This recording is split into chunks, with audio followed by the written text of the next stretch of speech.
kapuso, hibaloon naton ang lakat sang panahon. Kaupod si Pag-asa weather forecaster Michael Viola. Magandang araw po sa inyong lahat at narito ang pinakahuling update hinggil sa lagay ng ating panahon ngayong araw ng Martes, August 6, 2019. Ang bagyong si Hana ay lumakas pa po at ito ikinap ng isang severe tropical storm. At kanina nga alas 10 ng umaga huli namataan yung sentro ng bagyo sa may layong 795 kilometers silangan ng Calayan, Cagayan. Taglay na po nito ang lakas ng hangin na umaabot sa 95 kilometers per hour malapit sa gitna at pagbugso na umaabot naman sa 115 kilometers per hour. Ito ay halos hindi kumikilos at hindi pa rin naman inasahan na tatama sa anumang parte ng ating kalupaan.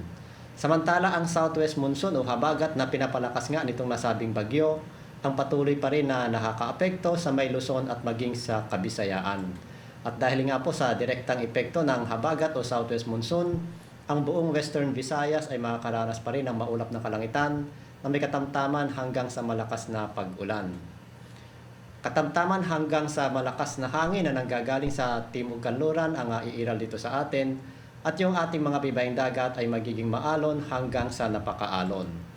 29 degrees Celsius ang posibleng pinakamataas na temperatura sa may probinsya ng Aklan at Antique, samantalang 30 degrees Celsius naman sa natitirang bahagi ng Western Visayas.